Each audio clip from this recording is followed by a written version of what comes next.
EAGLES, Eagles.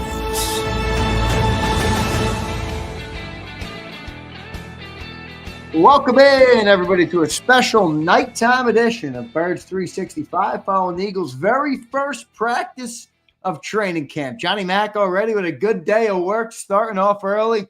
Jay Mack, how you doing this Wednesday evening, brother? Doing well. Getting through it. Already lost my voice. I don't know why. I wasn't screaming or anything, but hopefully it holds up. Your reintroduction to the team and the players and the smelly locker room and all that crap. Your voice is scratchy. We're not in the locker room yet. That doesn't happen unfortunately, doesn't happen until the week before the regular season. That was a COVID loss. Once they got us out for COVID, they kept us out as long as possible. So no longer have locker room access until the week before the regular season. Yeah, so we'll see about that. Johnny Mack, it was an exciting day, though, in the Eagles ether. There was all sorts of clips and videos and everything posted up. Everybody's talking about everything. But before we get into all that, John, I do want to give you a chance to just some of your first takeaways today. It's always good to get, I think, back into the mix. There's always different observations on day one as compared to once you're doing it and used to it, and it's the run-of-the-mill week that you have. What were your first observations, your first takeaways from the Eagles kicking off training camp and your first day down at the NovaCare Complex today? Well, I think the most positive aspect was August came early for JAKIB Campbell. Yeah. We talked about that a lot in the dead period. Vic had said he doesn't expect him to be practicing until August, and we'll talk to Vic tomorrow. I'll certainly be asked that question, but he was limited, but he worked in 7-on-7s. He worked on team drills. Maybe Vic was saying full because he's not fully cleared, still on sort of a rep count as part of his rehab process, but it was a bit of a surprise, but you don't get many surprises with this team. A bit of a surprise that he did as much as he did do on the first day of camp, which I think is a very positive step forward, certainly for JAKIB Campbell. And you talk about the video. I put up a 6-second video of JAKIB Campbell, and boy, that I was joking at camp. I said that tells me football's back, because I got so many scouting reports off 6 seconds of JAKIB Campbell in a individual drill. It's quite the amusing development, to say the least. Well, it is a very positive development for him, John. I know obviously we're not going to be able to predict when he'll be back yet, and there's obviously a lot more camp to go, but you saw a lot more out of him today than you expected. Is that fair to say? Yeah. I thought he'd work in individual drills because he did, not fully in the spring, but he was doing a little bit here and there, working off to the side a little bit. So I did expect him to be in individual drills. Did not expect him to be in team drills this early. So, and he was in there for quite a bit. With Smile Munden on the second team. Didn't take any first team reps, but that'll come as he gets closer to being fully cleared. Yeah, it's very exciting news with JAKIB Campbell out there much ahead of schedule. John, how did he look in the eye test? I know you're not going to see too much, obviously, but the eye test does exist, and he was lined up now with a bunch of NFL players as compared to last time we watched him play football. Really, it was versus college guys. How did he look out there? What did the eye test see on JAKIB Campbell? And we'll talk more about him all throughout the show. Yeah, he showed off his sort of elite skills, athleticism on one play, which was a drag route by Danny Gray, who's like a 4.33 guy. So Danny can really run. And JAKIB was right there, underneath route, crossing route. And Tanner McKee was a little bit off with the throw, a little bit behind Gray. So he instead of put it out in front, it was on his back shoulder. And JAKIB was right there and broke it up. So, when you can run with somebody like that, that's pretty impressive for a linebacker. So that was probably the highlights, I would say, when he was out there. And I think most notable is after practice, he was working off to the side with Jeremiah Washburn, which goes into the hybrid sort of role that the Eagles envision at some point, whether that happens early or late in his rookie season or even his second season. But so they're already starting that cross training to get him to be as versatile as possible. And that was kind of the story, because all of a sudden when the Eagles are in their 5-man front defense, so, with 5 defensive linemen, Cooper DeJean's playing safety. We're like, fixing the place, man. Woo. We got all sorts of things, John, to talk about. We're going to talk about that. We're going to talk about Keely Ringo. We'll talk about all those defensive battles. We'll talk about any other takeaways. Jalen Hurts spoke, obviously. So we'll talk all about all of those things. I want to welcome and thank everybody for being here today. Dominique, Flexing and Stepping, Bruce Banner's in here, A-Team. We got our night crowd in here, John. So a little bit of a different crowd in here when you have a nighttime show. I think our morning guys will still watch the morning edition, or at least rewatch this in the morning. But it's great to see everybody in here. Hit that like button for us. We appreciate all of you guys for being here. We've had great viewership on JAKIB all today, and we can't thank you enough for making it happen for us all off season. And camp is officially underway. John, another question for you on Jalyon Campbell. Now, if he gets back ahead of schedule, I know you don't like to play what ifs, but let me just give you a scenario. If he's ready to go, I don't know, week 1, week 4, somewhere in that early half of the season, who's in trouble in terms of a playing time perspective? Because many are speculating that it would be Nakobe Dean, and I could see that. I mean, Jihad and Vaughn, I know you can use them all over the place, but does that limit how much you use Nakobe Dean? How do you see that, John, in terms of Jalyon Campbell getting on the field? And obviously he gets on, somebody's got to come off. No, well, I don't think Nakobe's going to be healthy early in the season. So I think from that standpoint, it'll take care of himself. But no, it's Trotter. It's, Trot has taken every first team rep since the spring, and that included today at off-ball linebacker was Zach Vaughn. So he's the guy who is in a position to take advantage of these injuries, or at least getting the opportunity to take advantage of these offseason surgeries to Nakobe and Jalyon Campbell. Nakobe, I mean, people can speculate all they want. When he's back, he's back. He's the middle linebacker. And, I guess you could spin it as, is he going to be the same guy coming off a serious injury? That to me is more of a health thing. But if he's the same player he was, and Vic has said it pretty consistently, he's the middle linebacker. So when he's healthy, he's going to be the middle linebacker. I think it gets a little fuzzy there, because if people envision that, which I agree, that's how I envision it as well. Obviously, Nakobe Dean had a very good year last year when he was healthy. Then where does Jihad line up? Is it simply a pass rush down role? Is it the NASCAR? I know we've talked about some of those other packages that they can run, but I think people are looking for at least somewhat level of consistency on Jihad. Would it just be, a unique role early in his career in year 1 here, or how do you see that part of it playing out? Yeah, I think it'd be a sub-package role, more tilted towards third downs and rushing the passer. And a lot of that depends on how effective the edge rushers are rushing. If it becomes an issue, it's easier to pull that trigger. Otherwise, again, it doesn't have to be immediate. There's this sense of immediate gratification.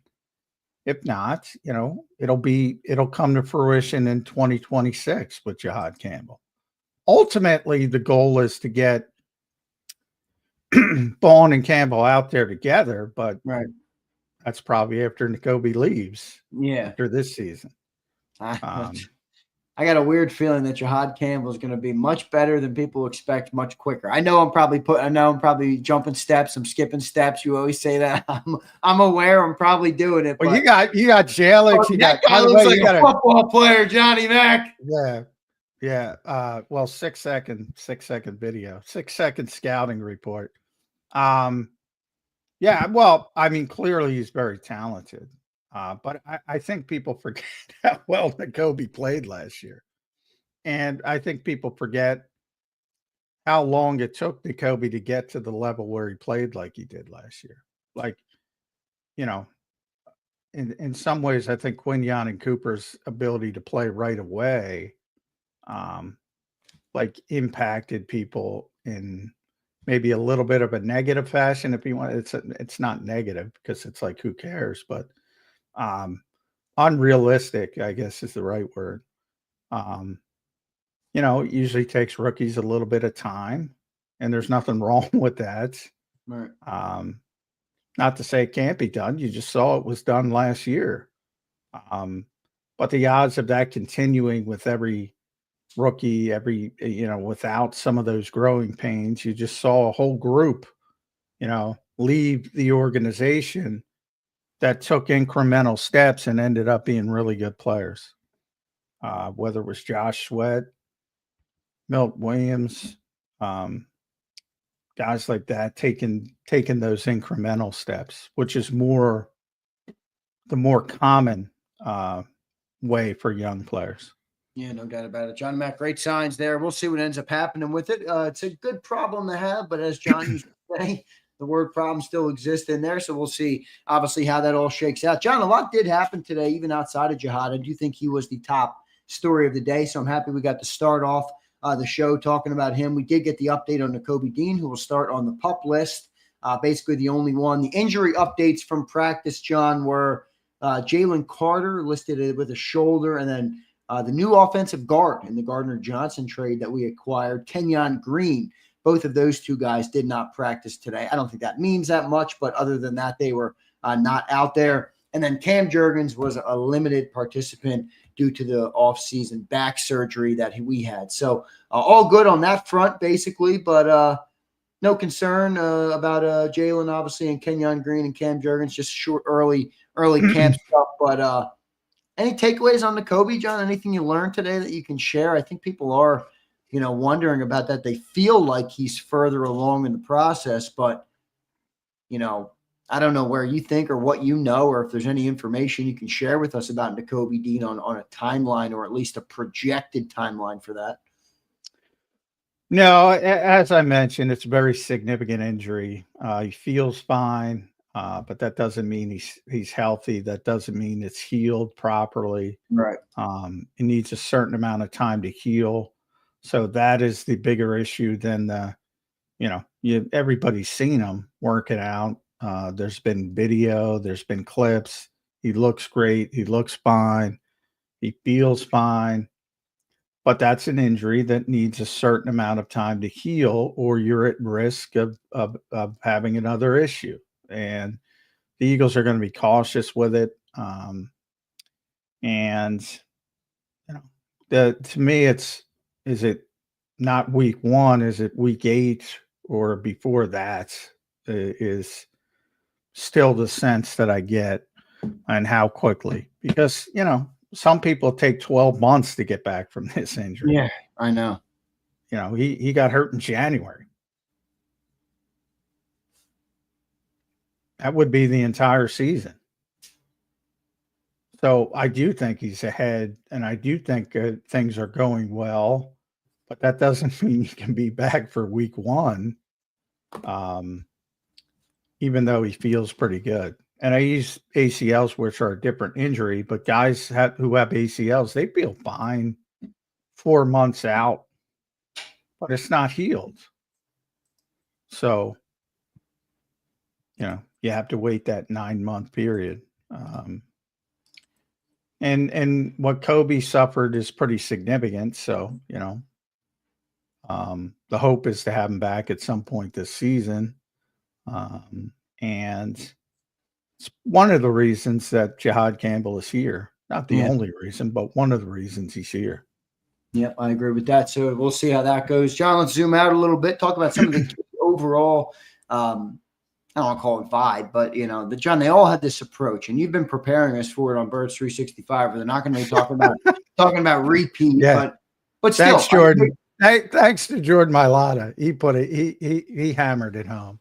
Well, I think everybody though had a similar at least approach about it, and I don't know if it's just me, but it feels like the Jalen Hurts mindset is permeating the locker room completely, which is a great thing. But I think it's a show of his leadership. It's a different style of leadership, but when everybody's bought in, you know, and AJ Brown's talking about sacrificing the self stats for the big picture, and Jalen's answering the questions the way he does, it feels like the Eagles locker room has the right mentality coming into the season. I don't know who you give credit to for it.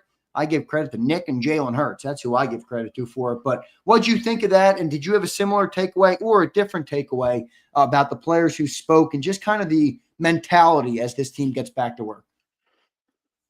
Well, I give Nick the credit for setting the tone, but he's not the first to go about it this way. You hear very similar things, and when I wrote about Nick coming into the season, you heard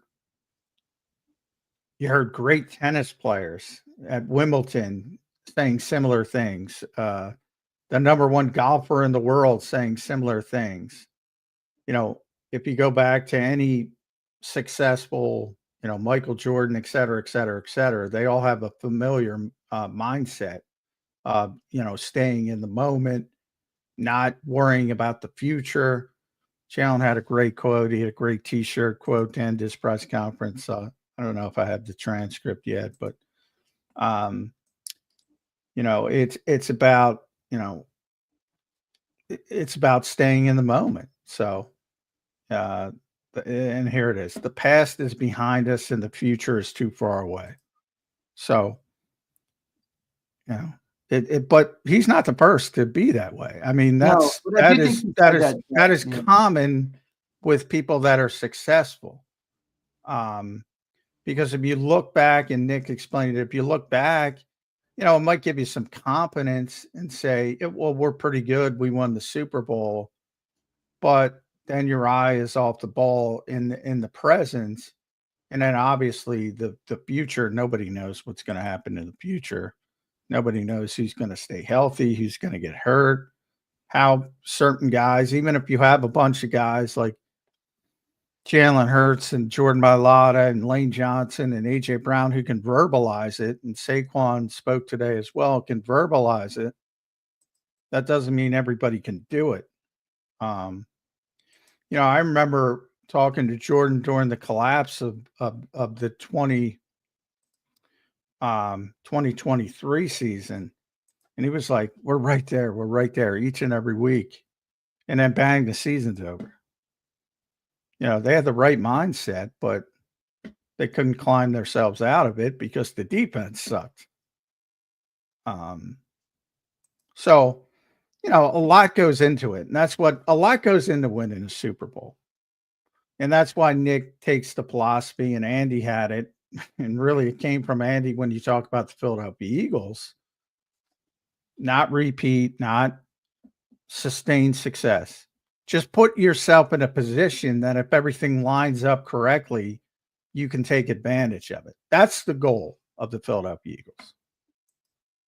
Yeah, no, I agree with that. I think look, you talk about how often it's a big locker room. There's a lot of people in there, and not everybody shares the burden of leadership, John, that Jalen and Nick, I think, share to a full extent. And then when you win, when you get over the hump, I think it's a lot easier, or at least a lot more tangible for people to buy into what you're selling. You know what I mean? When you're Nick and you're Jalen and you've never won, maybe you do have internal doubt, or I think it's human nature for maybe some other guys in the locker room to say, hey, are we doing this right? Is that the right mindset? Is that the right approach? Should we do it this way? And now that I think they've won, I think that there's a more of a buy-in, at least it seems to me. I know it's still early in camp, but there's at least easier for the whole 53 to buy in to what the leaders are selling. And I think you're seeing that even the way Jordan Mailata approached the conference. I thought AJ Brown's comments were interesting. I don't know what you think of that, but I think that's something that's happening here too, for sure.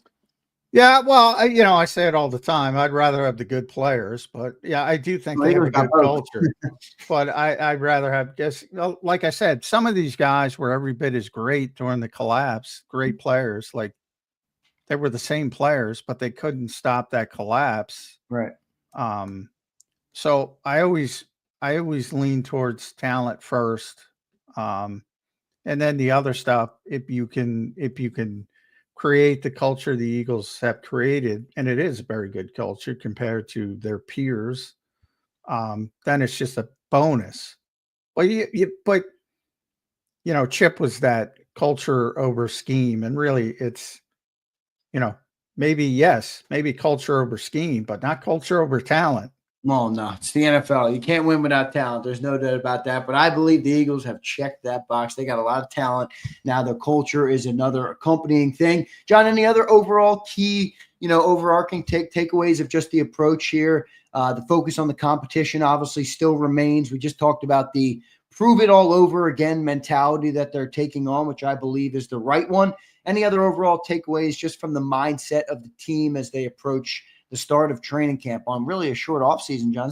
These guys have been busy. The offseason was short. They got PR. They got TV deals. They got Greece with Jordan for Jalen. They've had a lot of shit happen in this offseason, and they're back to it now, back to the grind for them. Any other takeaways that you had from that perspective? No, in fact, Nick had stayed away from the book deals and that kind of stuff. So that, I think that's a positive. People go on vacation every year. And if you have a lot of money, you tend to go to Greece or somewhere like that. So I don't think that changes very much from year to year. A bunch of guys talked about the ring ceremony, and that happened a little bit later than it was supposed to happen. So that was a little bit weird from their perspective, because they had to get right back into it. Saquon mentioned that. But I mean, those are typical distractions of any Super Bowl winner, and they're real. And that's, part of the reason a couple guys mentioned handling success today. We talked about that. I brought that up. Everybody expects to handle adversity. Success, it's like, oh, yeah, we won. But then I kind of mentioned, well, I talked to Howie today about how young this defense is. It's like, when you're putting together this roster, did that pop into your head at some point? And we talked about this edge rushing situation, which we got to talk about that because Jordan Mailata made a heck of a comparison. Yeah, we're going to get there for sure. With which is putting way too much pressure on Jalyon Campbell. And I don't think Jordan wasn't doing it obviously in a bad way. But yeah, I'm very surprised they came into this training camp and without more help on the edge.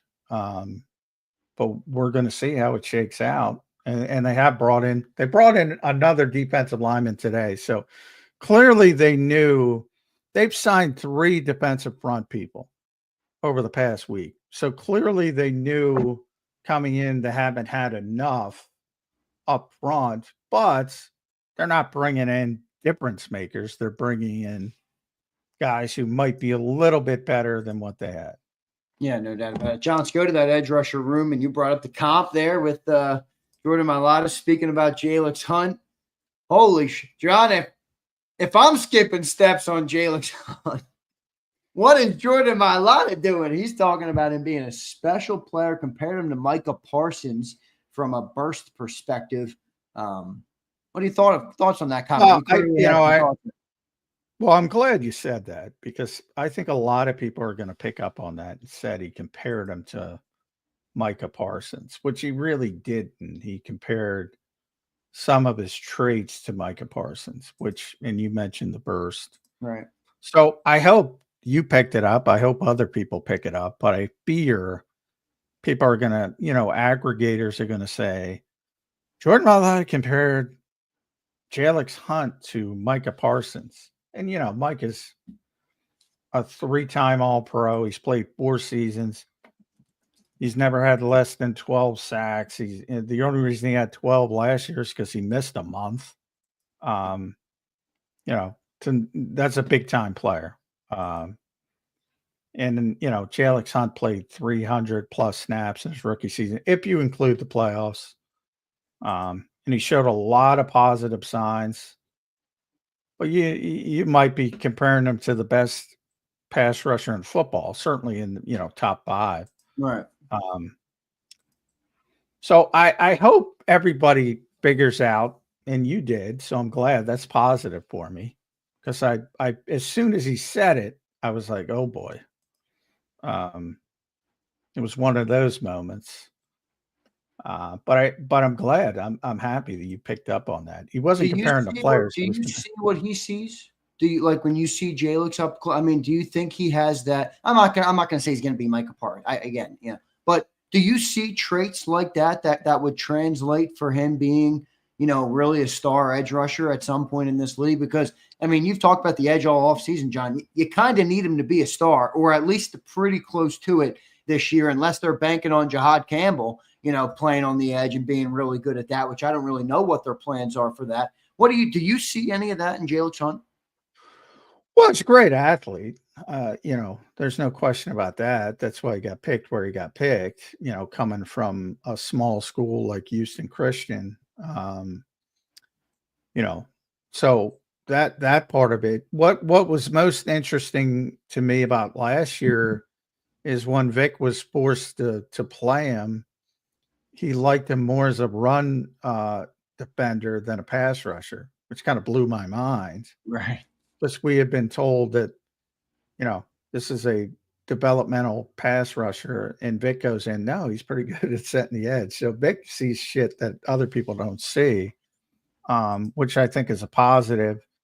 If you get him to, the skill set and the talent, the technique and the handwork to get him as a pass rusher. Yeah, because if he can reach that ceiling with the run stopping ability, you're going to have a pretty damn good edge rusher. Yeah. So, I think he's got a huge upside, but similar to what I said with JAKIB, it's probably going to take some time. I don't think he's going to be a star this year. And to me, it's funny Jordan said that, because Azeez Ojulari got more first team reps than I expected today. Jalix still got more, but so I'm not even sure if Vic is like he's going to be the guy fully yet.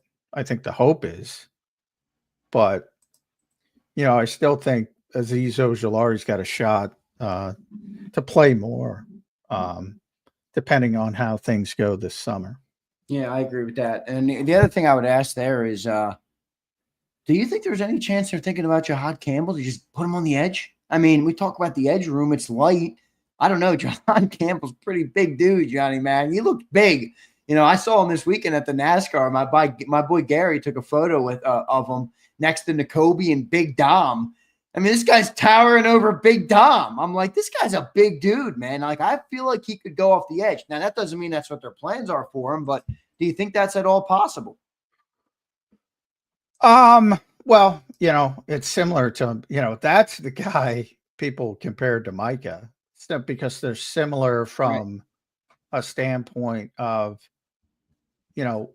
JAKIB Campbell arrived at Alabama as an edge rusher, actually, not a linebacker. But they had so many edge rushers. They had Will Anderson, they had Dallas Turner. Both ended up being, top picks in the NFL draft. And they wanted to get him on the field, so they moved him to all ball. He's 6'3-ish, a little bit under 6'3", 235-ish. Maybe he's up to 240 because they wanted him to gain weight. So it depends. Yeah, he's big compared to Nakobe. Is he big compared to an edge rusher, a typical edge rusher? No. Is he big going against Jordan Mailata or Lane Johnson? No. Arm length was the big problem, which it always is. That was the problem with Micah Parsons. That's why people looked at him as an off-ball. For people that don't know, most teams scouted him as an off-ball linebacker, right, coming out of Penn State, because his arms were not lengthy enough, and didn't matter for him. So you can overcome that kind of stuff. It's going to be interesting because, like I said, he was working with Jeremiah Washburn, who was the edge rushing coach after practice. So clearly the Eagles are starting to ramp things up, whether it's Cooper playing safety. Mac McWilliams started outside in the spring. Now he's playing slot. So they're ramping up with some of these guys with versatility, the cross training already, which is a little bit earlier than Vic typically does that. So, that's an indication they want to find a sub package role for him, at least early on. Jalyon Campbell, when he's ready. What that looks like, Vic's a mad scientist, man. Like I said, he's using Jalix Hunt as a run support player and taking him off the field on third down. I know.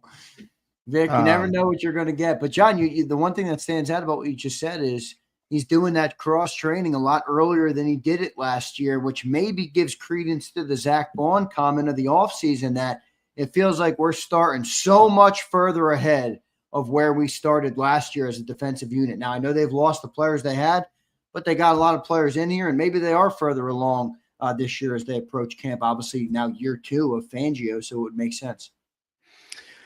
Yeah, Zach talked today too. He was not at the podium. He's kind of off to the side. I asked him about that because he said it again today about being ahead. And I asked him, I said, well, is that for you guys who've been here? Because you got a lot of guys who haven't been here. Right. And he did say, yeah, he's talking about the guys who had been here. And he even said, because he got a lot of Jalyon Campbell questions. And one of the questions he got was, a lot of people compare you two as similar players. And he was asked about those similarities between him and Jihad.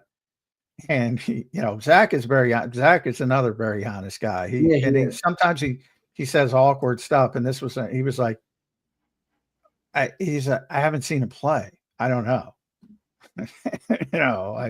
He's like, I don't know. I haven't seen him play. Right. So,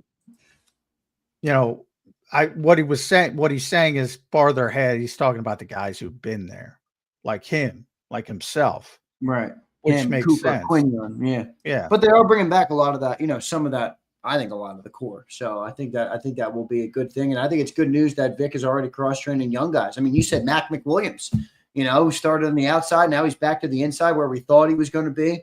That's going to lead us into the cornerback talk, John, which we're going to have plenty of. I'm going to go on a little tangent, all right, before I get it to you. I mean, I'm getting like, what are people saying about Keely Ringo? The guy gets beat by A.J. Brown once in practice, and everybody's like, we need a cornerback. We need a corner. I'm like, what the hell are we talking about here, John? What'd you see from Keely Ringo today? Yeah, it was a tough day, but I mean, yeah, I'm with you. I'm like, was it tough though? Was it as bad as people were saying? More than one bad play? Yeah, there were like three plays that most of us do play of the day, and first, second, and third was probably against Keely Ringo. Oh, he got beat on a go route by Terrace Marshall. In 7-on-7s. He got beat. The AJ play was great. He high pointed it, sort of back shoulder-ish. Yeah, I can't really get mad at a cornerback for getting beat by AJ freaking Brown, for crying out loud. And then on a comeback route, he got beat by Terrace Marshall. Terrace Marshall's a good player, but yeah, I like that AJ comment about Terrace Marshall. I don't know if he's going to make the team, but if they need a receiver. Comment about him? Yeah. I was at AJ's thing. I thought that was a good comment. He's going to make the room uncomfortable. That's a great thing. They just like Johnny Wilson and Anaya Smith. I don't. Howie's got a tough time giving up on his picks. He does. He just Terrace does. Marshall's got to be better than both of those guys put together. And you're telling me those guys are still getting the reps? Yeah, those guys are making the team. Oh gosh. Does it look like they should make the team at least? Well, I mean, it's one freaking day. I don't see any way Johnny Wilson's not making this team. Anaya Smith, a little bit of movement back and forth. By the way, they did punt returns today. No sign of Avery Williams, who was healthy. So he's not going to be the punt returner. What the hell is he here for? He's not saving his spot. Maybe he could get back there soon. Is there any reason why he wouldn't have been back there? No, he was working the same time when the punt returners were taking reps. He was working with the punt coverage unit. Are they playing some skullduggery with the media? And media's in town. Don't put Avery Williams back there. I doubt it, but geez. Yeah, there's no skullduggery involving Avery Williams. So I'm like, I'm starting to think Anias is going to be the punt returner. Yeah. Anyway. Well, the cornerback battle though, John. What else did you see? Because well, I don't know. Are you were confident in Ringo? Have you wavered even 1%? Well, the good part, as you mentioned, AJ's high pointing the football. The good part is that he's in a position to make plays and he's not making the plays. So it's not like bad coverage. And then when he gets to the catch point, he just kind of falls apart, which isn't good. But it's easier to fix a guy who's good in coverage and is not finishing than it is a guy who can't cover. Right. So, it wasn't like the comeback route that Marshall got him. I was freaking great catch by Marshall. Just, tore the football out of the air. He's a very big receiver. And Cayley was right there. And the AJ, same thing. He's right there. And then he sort of misjudged the go route, but he was right there. But, Adoree Jackson knows how to play. So if it continues to go that way, right. it's going to open a door for him. Yeah, I mean, it's he didn't have a good, just like people want to hear the good stuff and they want to overemphasize that. Well, you can only report what you see, and the high points of the practice from an offensive standpoint were basically all throws at Cayley Ringo. Yeah. Sounds like Terrace Marshall is pretty good. How did Ringo bounce back from it, John? Did he approach it with the right? Did he hang his head or what? Did Bob Brown in the chat says? No, he's not hanging his head. Did Ringo fight back after getting beat, or did he hang his head? Bob Brown, thank you for the chat. I mean, it's practice. So often when I think that's kind of Bob's point. Like, he's going to get beat. It's practice. This is where you learn. This is where you iron those things out. Yeah, but I mean, then you're off the field. So what do you mean by fight back? It's not like a game where you're having consistent playing time. You rep, you're on, you're off. Yeah. There was no evidence of him hanging his head or being depressed or giving signs that he was shaking. And like I said, I think the good part is he was in a position to make the plays. He just didn't make the plays. We'll see how it develops. John, how about the rest of the cornerbacks? You mentioned McWilliams. Cooper was kind of all over the place today. He started at safety a little bit in base.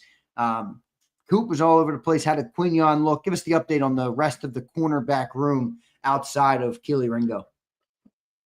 Yeah, I didn't notice Quinion at all, which is a good thing with a corner. Yeah, right. Cooper, it was Cooper. He's at safety, then he's a slot. Next play, that's interesting. He's playing. The Vic's going to do some shit with him this year, man. I think Eagles fans are going to see things they haven't seen before when it comes to versatility of players, or haven't seen in a long time. Cooper might play safety on first down, move to the slot, and then play safety again on third down, or vice versa, slot safety.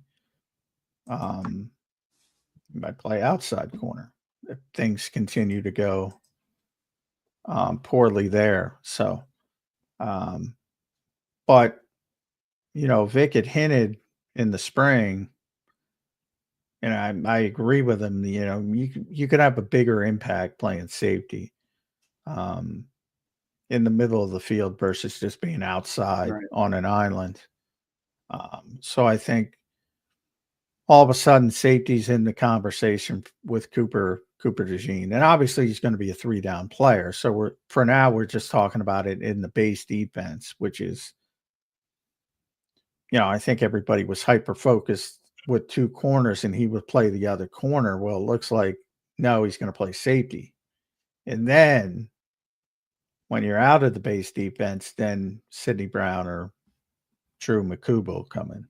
Right. We'll see what ends up happening with all that. Cooper moving all over the place though is pretty good. Any you leaning any one way or the other on Coop? I know it's only one day, but I do think it opens up, as you mentioned, some of the other opportunities for him. I think another thing you've said all off season, it will depend on the players around him. If the safeties suck, they'll probably put him at safety. If the other corners suck, they'll probably keep him at corner. I think that's probably indicative of what will happen. But any thought from you on where Cooper could end up, or is he just a versatile Swiss Army knife all year? Well, no, he's not going to. He's not going to play one position. He's going to play multiple positions. And again, because he's going to be a 3-down player, so that means he's either going to be on the field when they're in the base defense, either playing corner or safety, and more likely now it's going to be safety. And like I said, Vic had hinted that before, but it wasn't me. That was Vic saying it depends on others. He said the same thing with Zach Bond as well. Right. Like if Jihad Campbell's starting, that means Zach Bond's playing middle linebacker. If N'Kobe's back and starting, Zach will stay at will linebacker. Trotter, it's up in the air. I think Trotter will play middle linebacker, but not 100%. So it depends on the others. Same thing with Cooper. It depends on the others. Boy, there was a lot of unknowns still in this defense, which I think is a good thing, but it can go 2 ways. Yeah. Well, yeah, that's what I've been talking about the past couple of days. I mean, I think everybody's way too comfortable with this defense.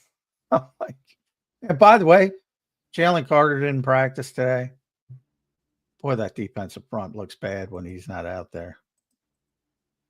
I mean, all of a sudden.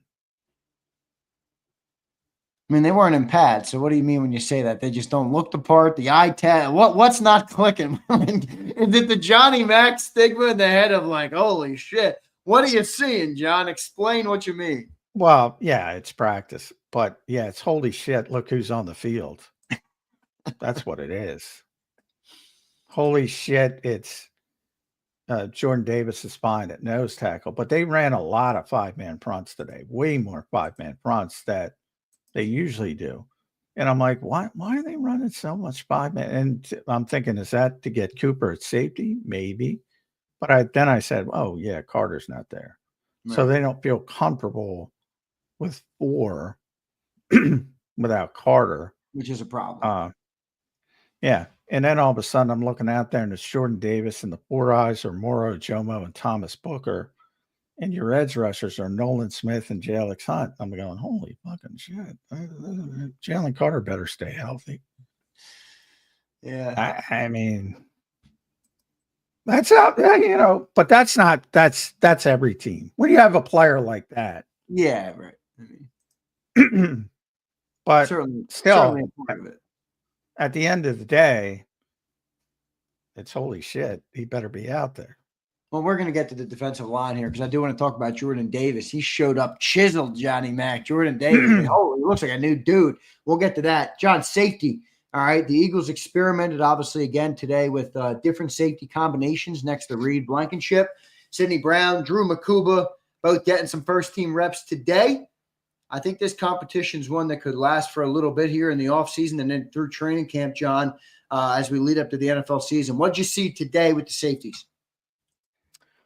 Obviously, the most notable is Cooper playing safety, which took us all by surprise, I think. And from there, no surprise, they defaulted to Sidney Brown first when Cooper was in the slot, and then Drew Bakuba rotated in. So they both got some first team reps, but Sidney got more. But that was expected. And that competition, I think that competition is going to go into August, deep in August, before they make a decision there. Ultimately, I think it's pretty clear they want Makuba to be there, want him to win it, but you got to do it as a rookie. You'd say, well, this is the style of safety I want, but he's got to be able to do it. So I think it's his job to lose, but he's got to go win the job. Yeah, it's going to take a second to get there. I'm trying to think, John, back to last year. How quickly did he put in Cooper or Quignon at cornerback too? It was like right away, wasn't it, in camp? Like there was never I don't remember Quignon ever being a it was interesting in camp. Quignon played a lot of slot last year in camp when Cooper was out. Oh, I think people forget that. Yeah, that's right. But he was playing a lot. And it came to the point of, we all know he's going to play outside corner, so why waste time? And that's how it worked out. But, sometimes when guys aren't there, you try people at other, and Cooper wasn't practicing. So he played a lot of slot early in last year's camp. Really, probably, almost the whole camp he played a lot of slot. We'll see when I guess we'll see when Makuba takes it over. But I think Makuba's going to be the starter. I'm just not the biggest Sidney Brown guy, and I don't know if his skill set works with Vic Fangio. But they did spend a third-round pick on him, John. That was before Vic got here. But I don't know. Maybe they like the player more than I like him. You think he has a chance to win the job, or where would you put that if you had to put a number on it? Well, I did my pre-camp 53 prediction. I predicted they trade him when he loses the job, and that's where they get their edge rusher. I think player for player, if you think about, all right, Sidney's no longer a fit here. Go find an edge rusher on the final year of his rookie deal and make one of those player for player trades. That was a shot in the dark trying to hit a home run, but I could see that happening. Because I think he's a good player. I just don't think he's a fit for this defensive scheme. So I think if you go find somebody who uses a box safety more, I think they'd be thrilled to have him. I just don't think that's here. Yeah, me neither. So we'll see what ends up happening there. Did anything on Makuba did today jump out at you? Anything good or bad? No, they were nothing good, nothing bad. Both of them, I would say. Just solid days. No obvious mistakes. No splash plays either. Right. I was. It's funny you say that because I was thinking about it. On Twitter, doom scrolling and looking at other camp news, and there's 60-yard touchdowns all over the place, and I'm reading at different camps, and I'm like, this shit never happens here. It's like, the Eagles are very fundamentally sound to the point where, they're very ball security conscious to the point of they don't take a lot of chances in practice, which I don't know if that's a good thing or a bad thing. Right. I mean, they won the Super Bowl, so I guess it's a good thing. But I'm looking all over the place and I see splash play, splash play, splash. I see a pass break up by a linebacker, and I'm like writing it down. Oh, there's a splash. Are you saying that the Eagles camp is not as fun as the camps around the league, John? Well, I think they do things in a different way. I think and it makes sense. And Nick talks about it. He made that comment, which sounds like common sense. It is common sense, but how do you get better at football? You practice football. How do you get better at ball security? You practice ball security. There's always been this mentality, and I was taught that mentality. You try things in practice, and you'll hear it. AJ said it today. We got to try things in practice.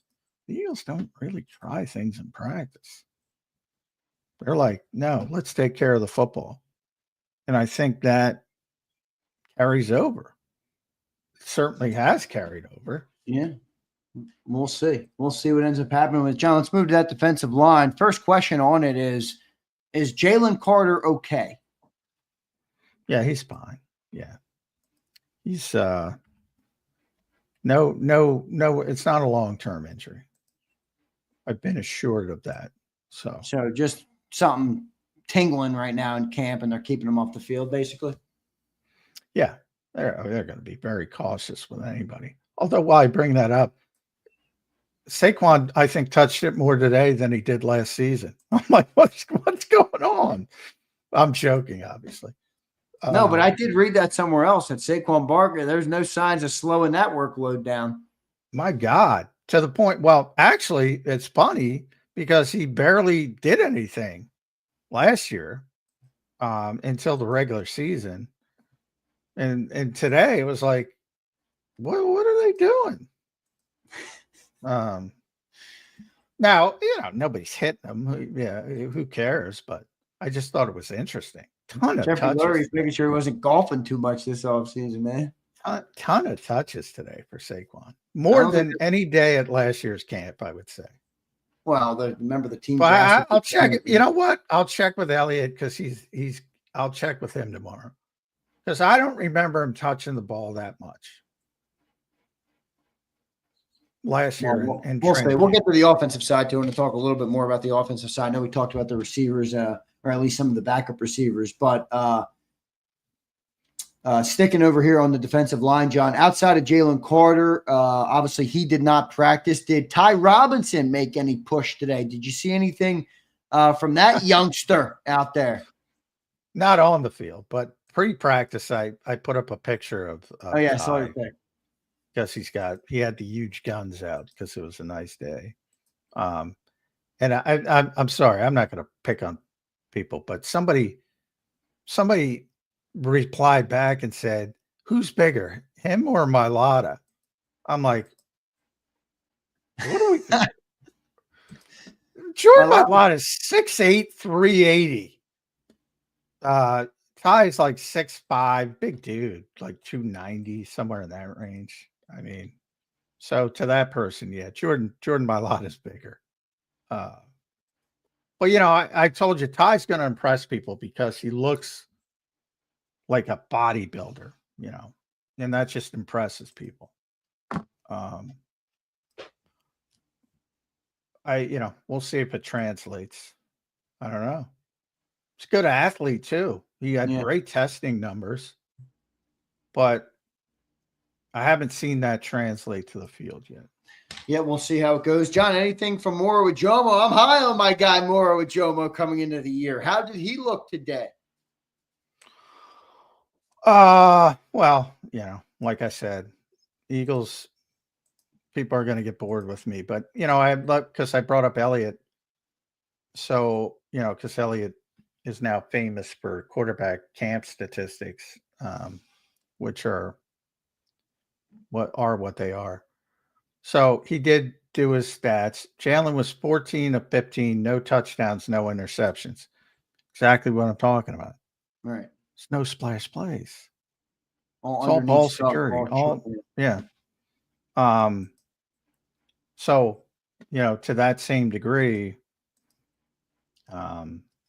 defensive line, there's not much, going on this early in the process. Again, the pads are not on. Yeah. They're blowing plays dead. So it's not like you get a good feel for guys destroying the pocket, because if they do destroy the pocket, A, they're probably doing something they're not supposed to do, and B, they're going to blow the whistle anyway because they don't want the quarterback touched. Yeah, right. So not a lot happening on the defensive line, but enough to see that, boy, we need Jalen Carter on the football field. Well, that's more of just seeing who's out there, and you go, oh boy. That's all that is. But again, you can't replace players like Jalen Carter So it's not necessarily their fault. But I just, when he's not out there, it's something you notice. Good stuff there. John, real quick, let's move to the offensive side. We are going to take a commercial break. We got hour number 2 coming up. A good first hour here, breaking down everything that happened at training camp today. Appreciate all of our great people for being in here right now on the show. Make sure you guys hit that like button, subscribe to the YouTube channel, drop your comments in the chat or down below if you're listening after. We appreciate all of you guys for being here. A nighttime show. We will have another nighttime show tomorrow night, and then we'll be back in our normal spot on Friday morning. And then next week, I believe 4 of the 5 days next week will be a night show. So get used to the night shows through training. It's going to be a grind, people. It is. It is going to be a grind. There's no doubt about it. John, offensive side, go to Jalen Hurts. We didn't talk about him. He's QB1. We got to talk about him. 14 to 15, Elliott put it out. 0 picks, 0 touchdowns. Not a whole lot, but what did you take away from Jalen's day, including his comments, including the videos that floated around of him taken in the field after practice, hours after practice? There's a clip floating around of him walking around the field barefoot. I don't know if that's just Jalen's way of getting locked in and ready and taking in the moment. What did you see from Jalen Hurts today, day 1 of camp? Well, I didn't see that stuff. And I don't pay much attention to it. But on the field, I said dating back to the spring, looks very comfortable. I think he's going to have a big season. That's my prediction. I think he's going to play better than he played last season. He's just comfortable in everything he's doing. I mentioned he's never been a good practice player. He had a great practice spring. Early today, again, they're not doing much, but solid, ball's not hitting the ground. Ball's coming out. Ball's going where it's supposed to go. I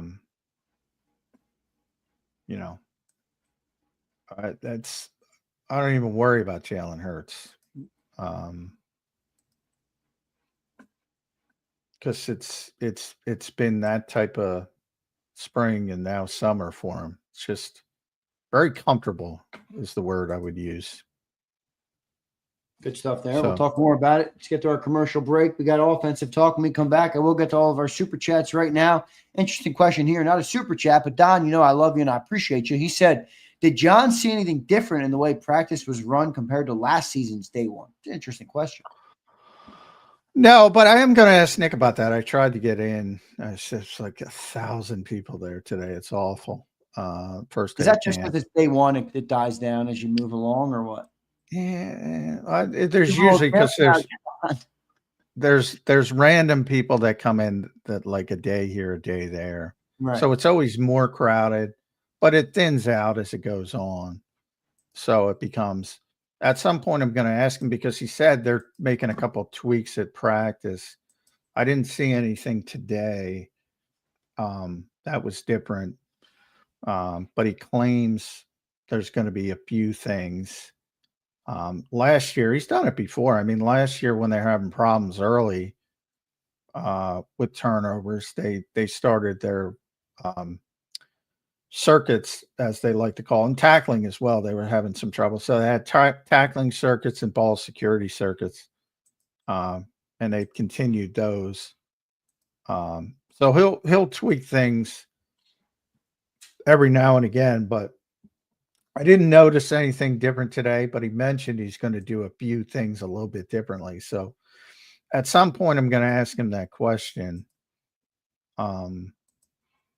And we'll see where it goes. And I tried to ask him today, but didn't get it in because there are about 75 people lobbing questions. Yeah, well, John, Super Bowl champs, there might be more of that now this year. Let's get to our super chats, then we'll get to our break. Let's go to the top here. B Pumper, first super chat of the day. Brian, thank you, brother. Appreciate it. Xander, lay off of Project 89. Open your eyes. We got the next coming of Jimmy Graham.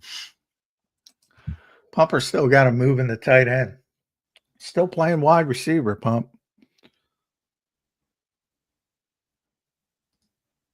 But he's going to be here. I don't think he's anywhere close to Jimmy Graham either. Kimberly Sirico says, great to see all my fave peeps. Love the time slot. Kimberly will be here again tomorrow night. Thank you for the super chat. Hope you're doing well. Jason A-Team checking in. What up, A-Team? He says, I think the whole point is we have no idea who is playing where. He wants to disguise his defense as much as possible. So many options, it seems. A-Team, I would agree with that point, or at least what you're trying to say. It looks like that to me too. John, what do you say? Yeah, certainly that's the goal with Campbell long term, and Bond to a certain extent, and Cooper plays into that as well. But I mean, it's got to do with the players. The players have the ability to play different positions, which has not been the case really probably since Malcolm around here, who did a lot of different things. But it's a trend across the league, positionalist football and the back seven. A lot of teams have these types of players. And the Eagles seem to be going in that direction more with Vic Fangio. But you got to be able to do it. Yeah. You know, I always say you can line up anybody anywhere. Can they do it effectively? Yeah. You know, anybody. You can line up anybody. You can line up. I feel like they got good guys in the room. I don't have any proof of that yet. I mean, obviously, a lot of them are unproven players, but I do feel like they got some pretty good athletes and guys that would be able to fill that role. Whether they do it or not, I don't know. But I think they all possess the upside or the potential, if you will, to get to that point.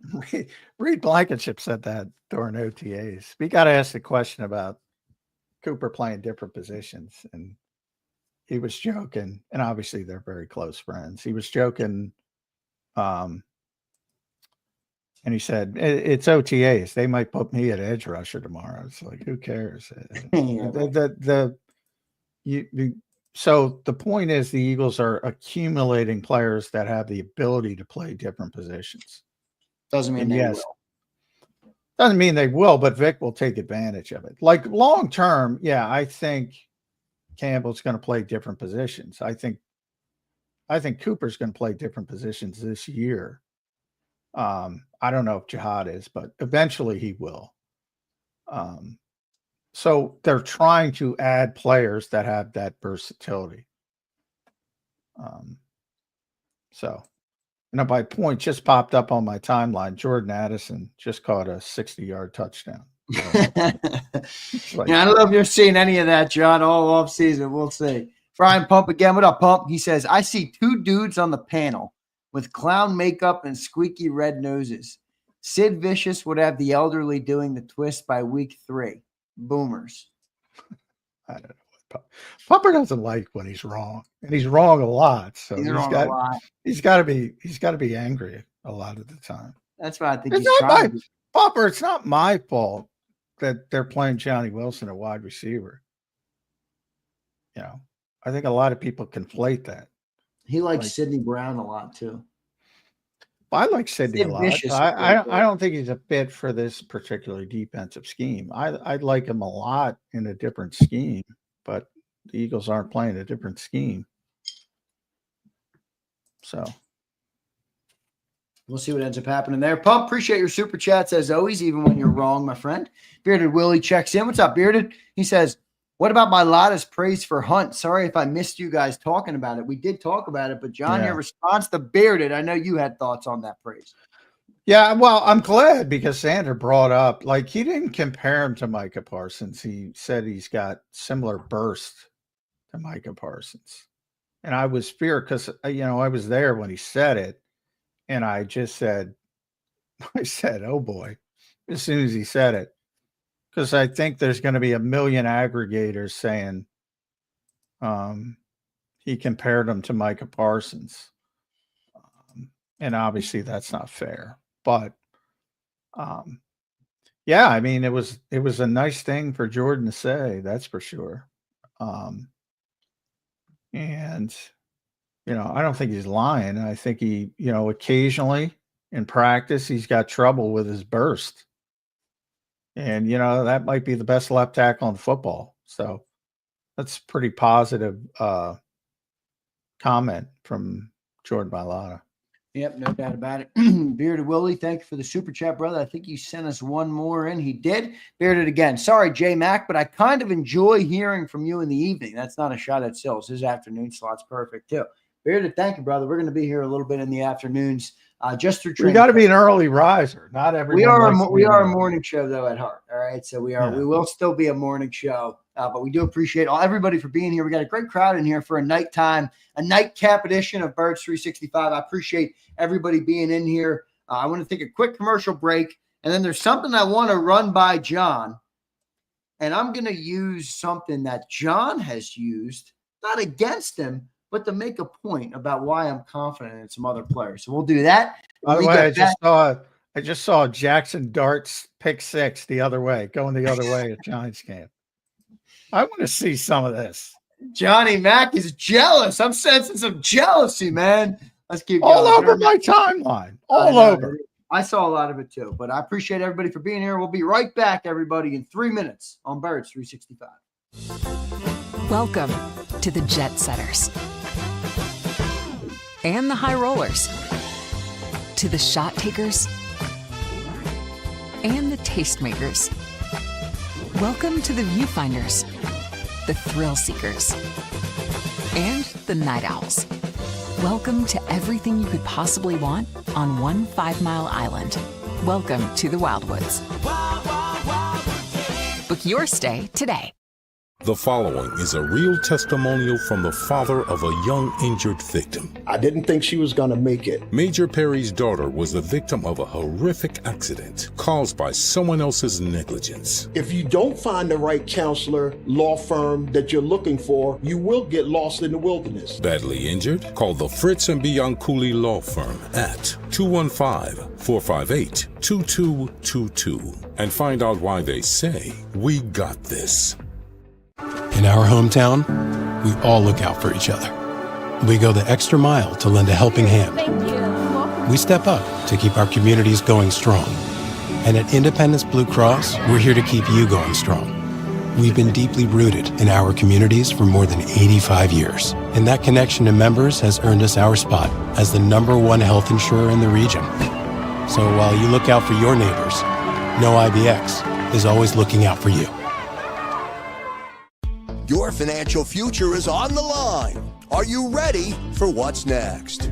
At Jalyon Company Wealth Management, we help young professionals, business owners, and pre-retirees navigate the complexities of building and protecting wealth. For young professionals, we'll help you grow your wealth, plan for your future, and make the most of your hard-earned dollars. For business owners, we provide strategies to protect your company, manage risks, and create a lasting legacy for both your business and personal wealth.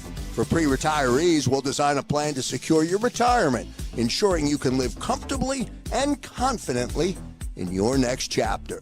Whether you're just starting out, managing a thriving business, or preparing for retirement, we're here to help you take control of your financial future. The first consultation is on us. Get the advice you need without the cost. Let's make your financial vision a reality. Take the next step. Scan the QR code to schedule your free consultation today. And of course, go Birds.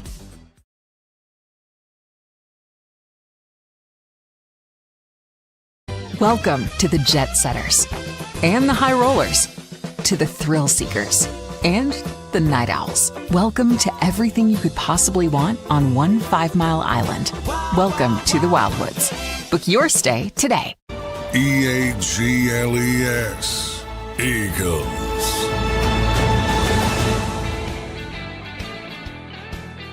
Welcome back in, everybody, to a Wednesday edition of Birds 365, a nighttime edition of Birds 365. Eagles' first day on the field today at training camp. Johnny Mac was down at the NovaCare Complex, taking it all in. We've been giving you guys an update here for the last hour and 10. We got about 48 minutes left to go on the show today. Johnny Mac, I want to run something by you here, and this is why I'm confident in a couple young guys. You were very confident, or at least you said you had more confidence in Keely Ringo, because shit, A.J. Brown said that guy's pretty good, John McMullen. He's going to be a good player. And I understood why that made you be confident in him. Well, I'm hearing A.J. Brown now talk about Terrace Marshall as a guy who's going to make the wide receiver room uncomfortable. And then similarly, I'm listening to the best left tackle in football talk about Jalyn Hunt, who's going to be a star, is what he said. Forget the Micah Parsons comp. He said he's going to be a star. And for that reason, John, I now think that Terrace Marshall is going to make the football team, and Jalyn Hunt has a chance to be a really good football player this year. Am I off base, or what do you think? Well, I think you got a better shot at the latter because Jalyn Hunt's going to have an opportunity. Terrace Marshall, I think, is I've said it pretty consistently, is the fourth best receiver on this team.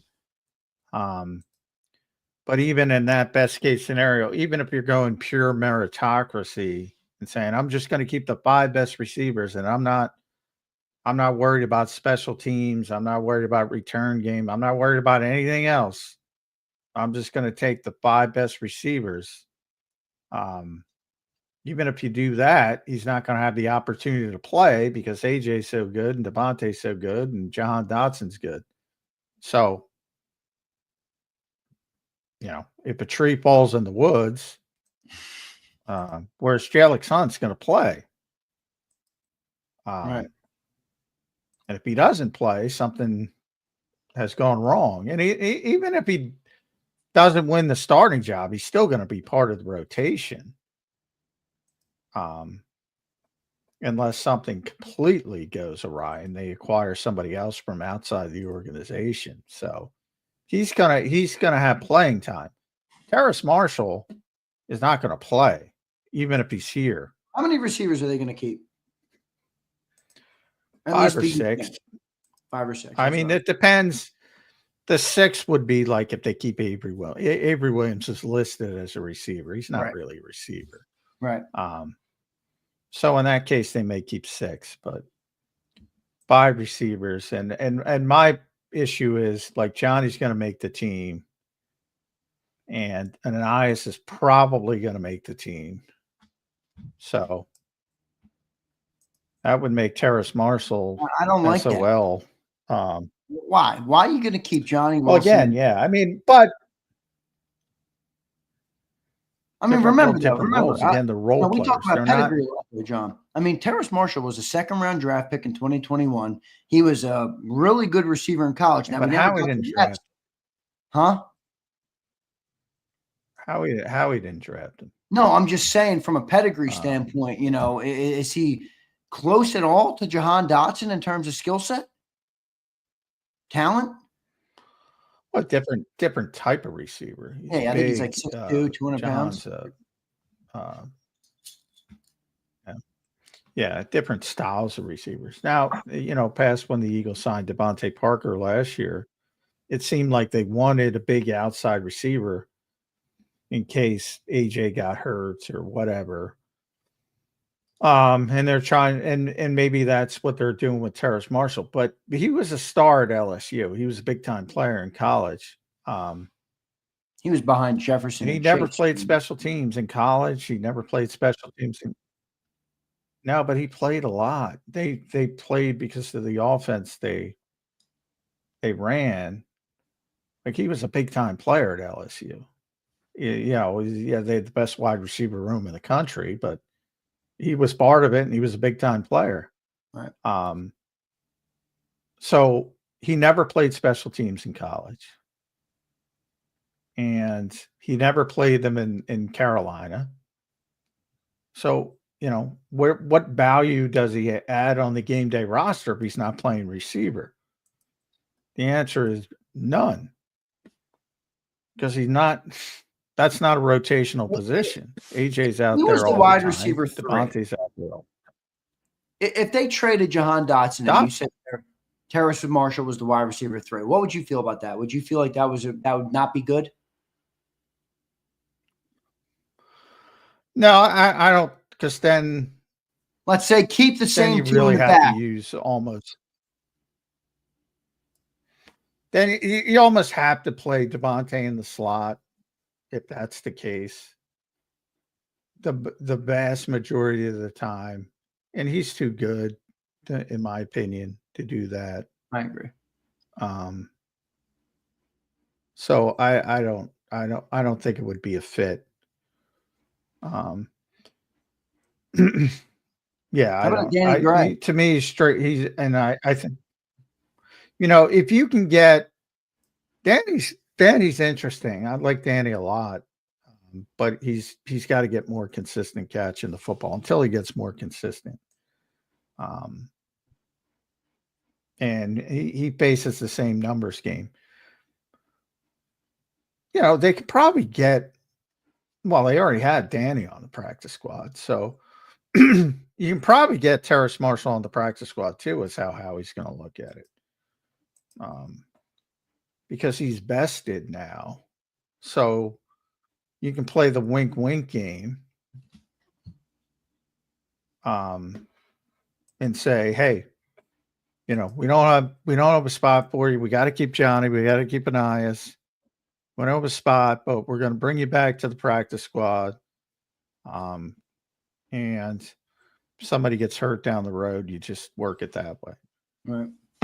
But you got to work out that wink deal. If he plays well for the instance in preseason and people see it, and somebody needs a wide receiver, he might decide to sign somewhere else. But it's kind of hard to keep a backup receiver that doesn't help on special teams. Yeah, that makes some sense. John, I think my audio is on like a small delay right now, so just give it another second if it's coming through late on your side, but no worries on that front. And then, John, just Jalyn Hunt, I know you mentioned him a little bit as I brought up the story of Jordan Mailata, giving him a lot of praise, but I feel like this kid can be really good, and it would really be an incredible story, John, because this guy was drafted as a developmental player at a Houston Christian a year ago, and I don't think anybody expected him to have this type of a role, and we're now entering his second year, and he's a starting edge rusher, John, on this team.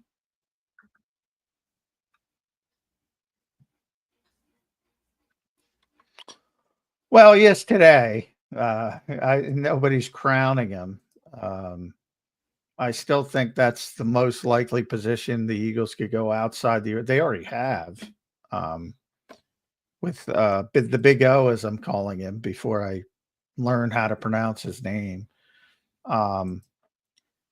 This is a position where I think they could still go outside the organization, but they want to see what they have with the young players. And he'll get every opportunity. But if it's, August 15th and it's not working out well, they're going to do something. And that includes not only Jalix, but also Azeez Ojulari and Josh Uche and everybody else. We'll see if the Big O can have any relevance. I mean, he's been a good player in the past. Adds a little bit of experience, and he's been a good rotational player in Houston, good rotational player in Cleveland, good rotational player with the Rams. He might factor into it as well as he gets more comfortable, but they already added 3 defensive linemen over the past 2 days. Yep. What does that tell you? They're looking for defensive linemen. John, speaking of the defensive line room, But did you see anything from APR, Antoine Powell Ryland, at camp at all? I know we were just while we're on the edge rushers talking about Jalyn Hunt. Not that much depth in that room, obviously. You mentioned Ojulari earlier in the show. Did you see anything from APR out there?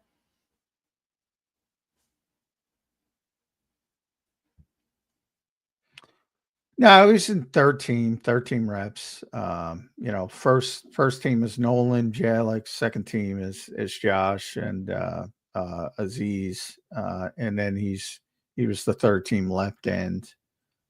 So he's got to work his way up. And we'll see. Generally, Vic, is going to start all the rookies down the depth chart and slowly bring them up. And he'll get second team reps at some point. And, you know, those guys are really going to get tested when the pads come on. Right now, you're still in the ramp up phase of camp. You can't put the pads on until day 7. So once they start doing that, and he'll get to show some of his abilities as a pass rusher, especially in one-on-ones, I think maybe he can open some eyes that way.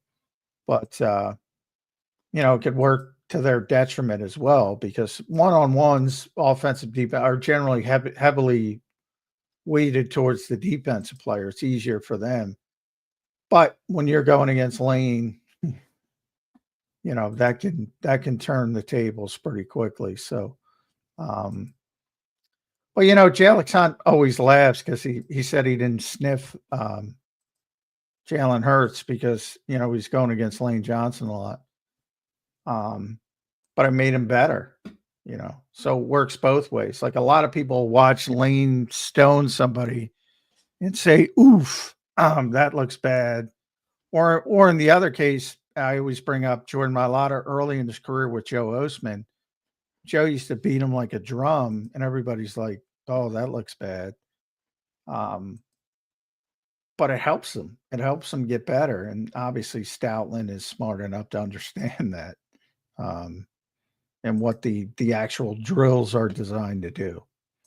No doubt about it. Good stuff there, John. The other spot you heard that was A.J. Brown talking about APC, all-pro Coop, because he's lined up against A.J. Brown. He wants to help him in practice, which, look, John, that is a good thing. I mean, that's an inevitable. The best college programs have the advantage because they got all the best players at practice. And now in Philly, you got a lot of great matchups at practice that I do think helps refine players. Nolan Smith actually talked about that in the offseason on the Exciting Mike's podcast. He's like, I'm going up against Lane Johnson every day in practice. You get better going up against a guy that good. He's one of the best right tackles to ever play. So I do think that's an important thing, and I think it is helping this team in their practices. Oh, yeah. I mean, Nick talks about it all the time. He talks about how it helps with Lane and Jordan as well, Jordan Mailata and A.J. Brown going. I mean, they specifically on purpose put Quinyon Mitchell shadowing in for reps with A.J. Brown last summer on purpose. So they do that all the time. And Nick just talked about that again today. Yeah, it's a common occurrence. And they have a lot of good players. Yep. So, yeah. Yep, iron sharpens iron, baby. No doubt about it. John, good stuff there. John, any player that would get your player of the day at camp today?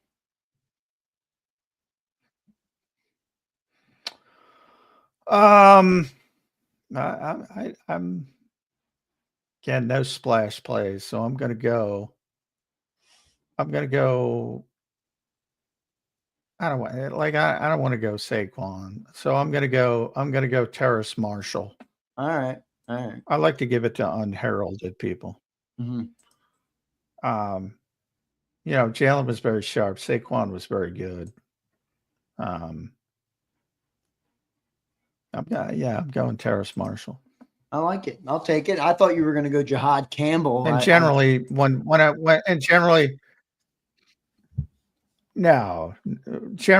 go that way, but you know, he made a nice play, but he, you know, again, he's limited. He's not a full participant yet. So,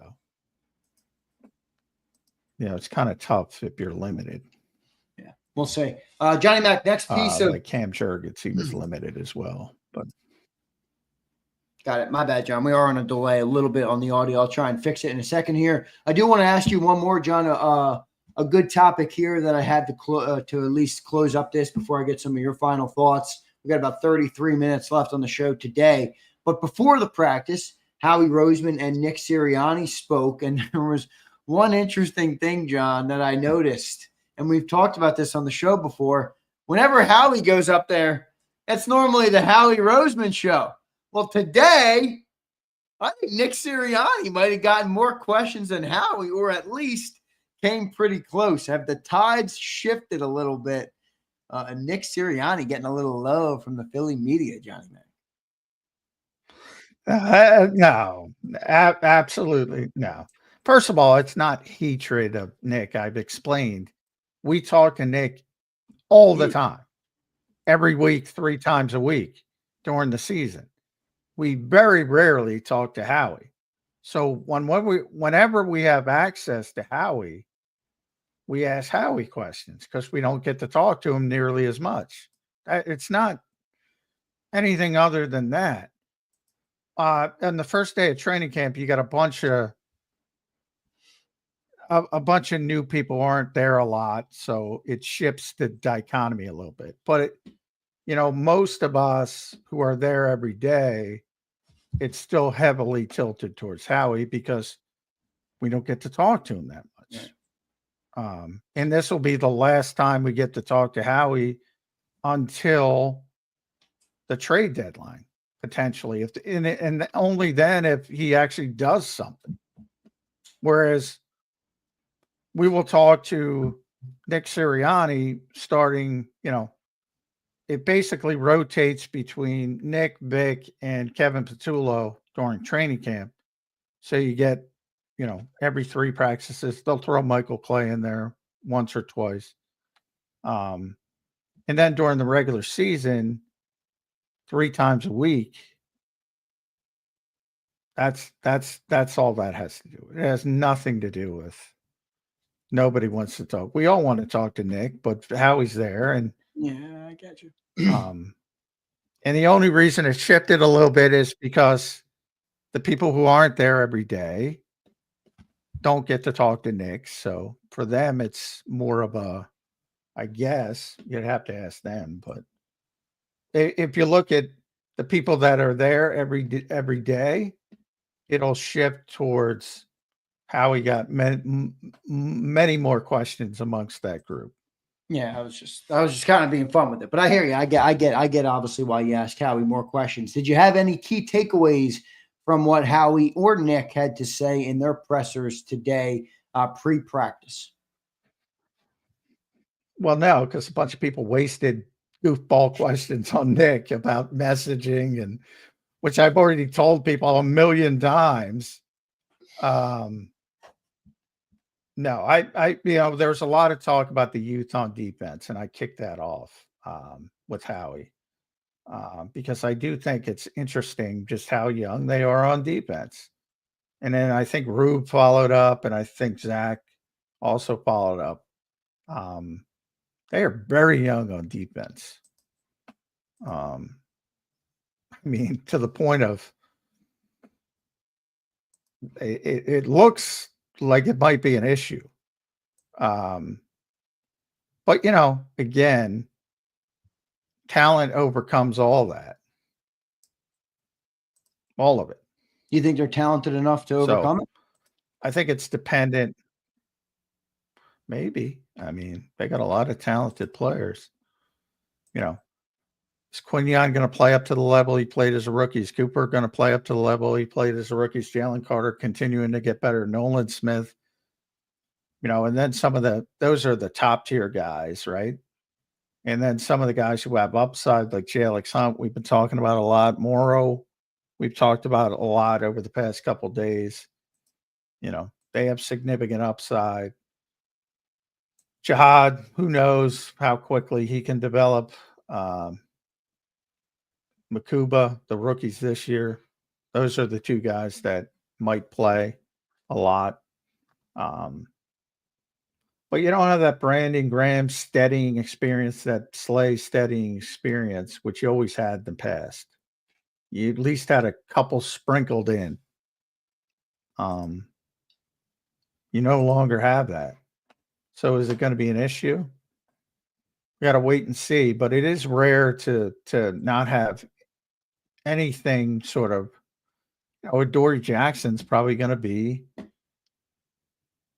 the one player with significant NFL experience, and he's new here. And he may or may not be a starter.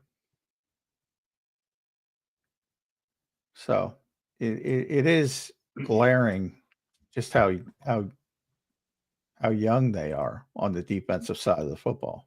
Yep, no, they are very young, John. It was good. It was good conversation. Did anything else that Howie said set off the alarm bells, either good or bad, or give you an inkling of anything they might do? No, normally you have a different takeaway from Howie's comments than most do, and I think that's part of the beauty of having John McMullen here on the show. Anything you took away today, or was it kind of just a run-of-the-mill blah press conference because of all the other people in the room? Yeah, unfortunately, it was kind of run of the mill. I mean, he got asked about the promotions, which we haven't talked about. I should have, but they've already been reported. We told you Joe Douglas was back. We told you Ryan Myers was going to get promoted. So all of these things were already known, but the Eagles made it official, which is very late. They usually make it official. Their changes on the scouting staff and football operations, they usually make that official in June. So clearly there are a couple new people in lower level positions. They probably, were taking some time to figure that out, which is why it took so long. But they're lower level positions. One of the there are now 3 essentially former GMs in this organization helping Howie Roseman. Joe Douglas is back. Dave Caldwell's been here for a couple of years. Matt Russell is vice president of player personnel, but he ran personnel for the Broncos, has been here for a couple of years. So they got a lot of experience when it comes to picking players and not only drafting, but also pro personnel aspects. So still a very deep front office. Trying to think about, he did get asked about bringing in, which again was one of the youth questions. I think it was a Zach about bringing in reinforcements at edge and safety, and he sort of defaulted to developing the younger players, which is no surprise. I mean, that's something you'll know. I mean, obviously, right now, their goal right now today, as we talk, their goal is to develop Jalix Hunt and Drew Makuba, most notably. But if that's not working well, they'll shift gears later in the summer. But you'll know because they'll make a move at that point. But obviously, right now, they're not thinking about making a move. Yep. We'll see what happens there, Johnny Mac. Let's get to another super chat, and then we'll close up the show. We got about 24 minutes left to go, and I will give John the opportunity to give some of his other takeaways here. Brian Pumper checks in, John, his 3rd super of the night. Thank you, B. Pump. Heard Cam Newton placed Hurts on the griddle again today. Buddy, speaking facts, though, I can't even lie. I did not see what Cam Newton said. I didn't see the new one, but I was kind of busy today. So yeah, I didn't see. I don't get caught up in that stuff. So, I mean, he's got an opinion.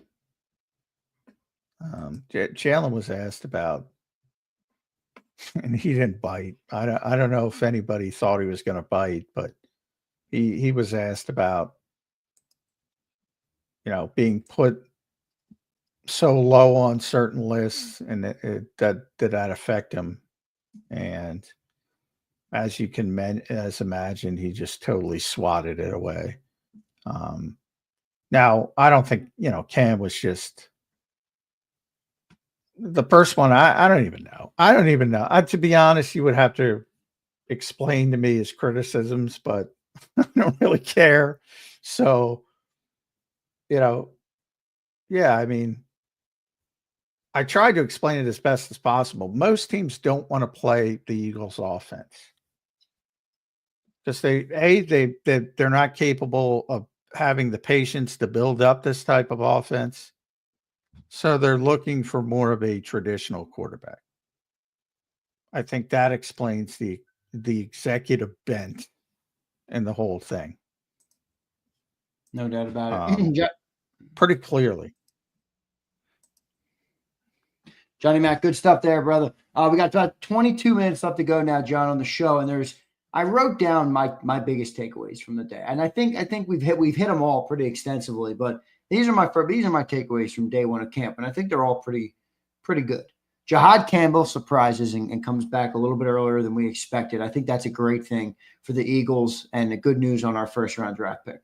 Number 2, Jalen Hunt and getting the Micah Parsons burst comparison. I thought that was a notable thing coming from Jordan Mailata, mainly because, John, I've listened to you on A.J. Brown, who convinced you on Keely Ringo. So I'm like, hey, now I got every reason to believe Jalen Hunt's going to be a great player. Number 3, Keely Ringo. A little bit of an up and down day for Keely Ringo. He gets beat a couple of times. I think that's very interesting. Cooper's versatility was 4 for me. And then number 5 was just to prove it all over again mentality that the entire team seems to have taken. So pretty good takeaways, John, from a day one of training camp, brother. Football season is back. Yeah, I think my number 1 was Campbell. I think that was pretty obvious being there a little bit early. But my number 2 would have been Cooper, because that to me was the biggest story on the field of the day. And then you add into it All-Pro Coop, the All-Pro Coop talk. I mean, that dude is a hell of a football player. To the point where it's like, I don't know what people were doing last year in the draft.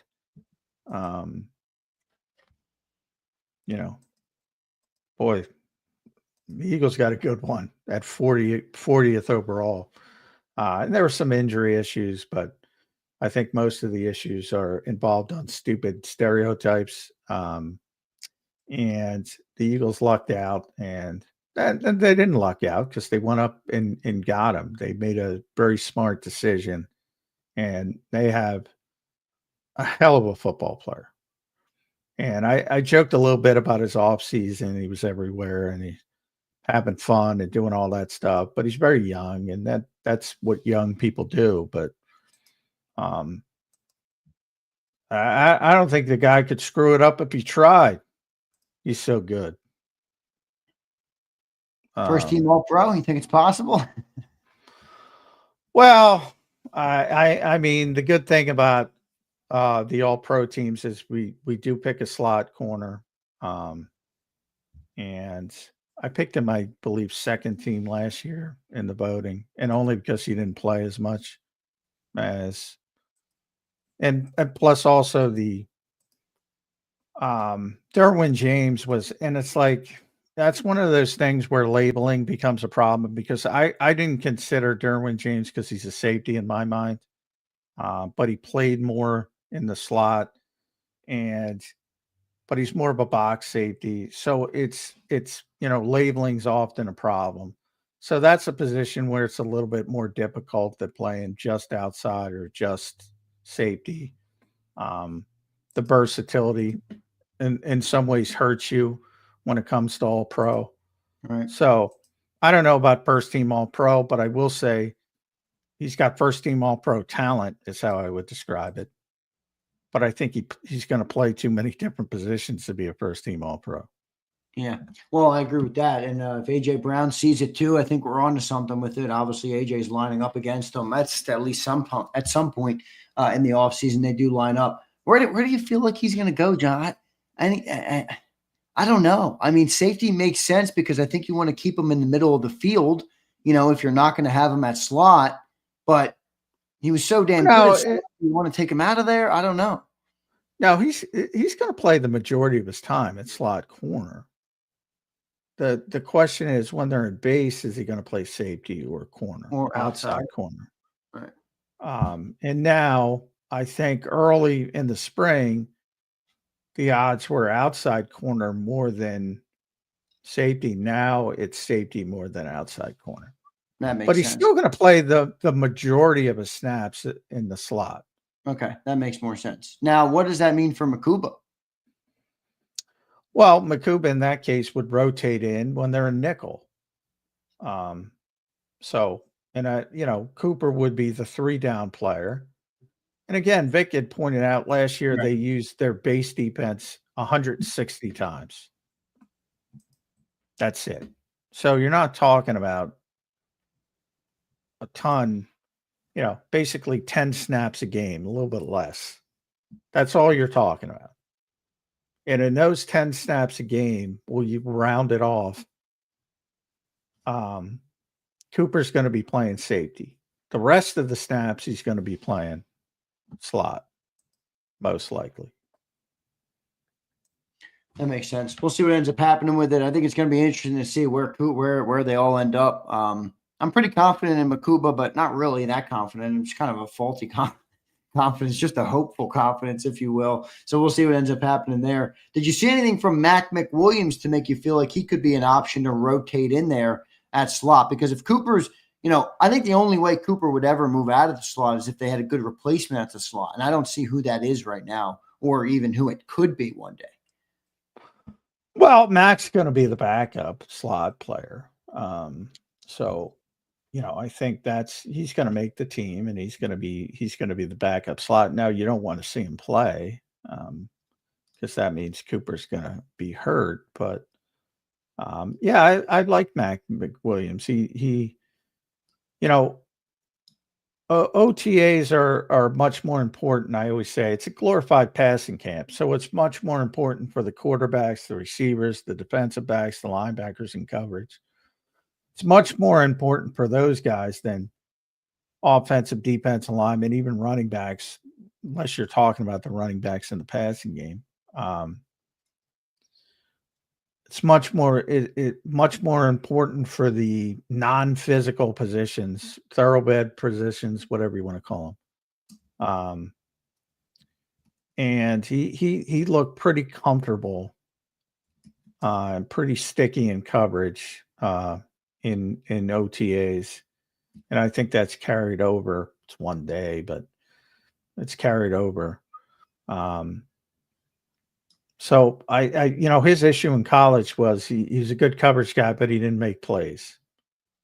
So, and maybe that comes with better technique and being a position. But, Quinyon took a lot of heat during the year for that, all these pass breakups, all this good coverage, but he couldn't get the interception for a long time. And that's kind of the book on Mac in college. Right. He's a good player, but he didn't make plays. But he's a good coverage guy. And I think he's, but you don't want to play him. Again, he's a 5th round pick. We went through this last year with Trotter and Keegan and Smith. You remember that. Everybody's like, these guys, Trotter was a great player at Clemson, and Smith was a great player at Texas A&M. Well, they're all great players. They're getting drafted in the NFL. Yeah. Keegan was a captain on Michigan. How many times I hear that? Yeah. Heard that a lot from me. It ain't easy, to make the jump from college to the NFL. And obviously it's not an exact science. There's plenty of day 3 picks that hit, and there's plenty of day 1 picks that don't. But generally the day 1 picks are the ones with the athleticism to stand out if all the other stuff falls into place. How did Trotter look today, as you mentioned him, John? He looked fine. Again, I go back, trademark Elliott Shore Parks, no interceptions, no touchdowns. I joked about it with the other camps, very nondescript, not a lot of mistakes on either side of the ball. Defensively, I guess, if you go back to the spring, there was the ball very, very rarely hit the ground in the spring as well. So that continued today. And probably Vic would like to see a little bit more from his coverage teams to make it a little bit more difficult to get 90+% pass completions, but it's practice. Nobody's going all out. You're just trying to get better. But I think the hyper focus that I come to is the Eagles are so ball security conscious that they're going to play this way in practice because they want to play this way in games. We'll see what ends up happening with it, Johnny Mac. I'm curious to see how it all develops. John, what are you expecting tomorrow? Day 2 of camp. I know not much will change, but you should have a little bit easier of a morning, I think, because you don't have to go and get the credential and all that stuff. Is that fair to say? A little bit of it easier. Yeah, easier in the morning, but longer practice tomorrow. Green practice. Today was a yellow practice, so tomorrow's going to be a high-intensity practice, as high intensity as it gets with no pads. But so things are ramping up, and tomorrow will be a little bit more ramped up than today was on the field. Yep, should be good, John. I'm excited for it to see how it all unfolds. But overall, what are any other takeaways you had, John, today that we didn't hit on that you want to share, that you saw? Just key observations. It's day 1 when you're down there. So I do think there's certain things you might think or that might cross the mind that wouldn't when you're used to going there every single day. Anything that we didn't talk about that you want to mention? No, I think we covered it all. Just my presumption that it hit me when I was scrolling in every other camp. I figured out what's going on. I'm serious. So you want to see more of that, I guess. No, yeah, it's more entertaining, but no, I don't. Oh, I think there might actually be a real thing to it too. Of it's probably better, but what they've done is work, so it's hard to say that. Well, I don't know if it is better because what they're doing is what they are doing works. So I'm not trying to say they should do it. Well, just from a perspective of, try things that you can't try in a game or that you wouldn't try in a game to see. Well, I think that's the conventional wisdom, but that's what I'm Right. saying. And I think everybody defaults to that. But I think Nick's mentality is no practice of what you want to get better at. Right. Which may make some sense. How do you, his quote today was, how do you get better at football? You practice football. Which seems like common sense, but that I think as I said, the conventional wisdom is, you should try things that you don't normally try. And I've thought that for many years, and now I'm starting to rethink that because of the success of the Eagles. Well, if you're trying things you don't typically try just to see if you can get away with it. Right. It's gimmicky. Yeah. And if you're good, you just outplay teams. And they're good, and they just outplay teams. Simple. The Eagles have simplified football and gotten good players. Well, they really have. Yeah. They really have, to the point of all this, rigmarole. Like we talked, I remember talking about the schedule and this and Brazil and this and this. If this happens in Green Bay, and it's like, doesn't matter where you play if you're better. You can play in East Jabip. You can play in Sao Paulo. You can play in Tokyo. You can play. Oh, you got to go to Europe. Well, guess what? If you're better than the other team playing in Europe, the travel's not going to matter. That's what the Eagles have done. And their philosophy is, we don't want to turn the football over. So they practice not turning the football over.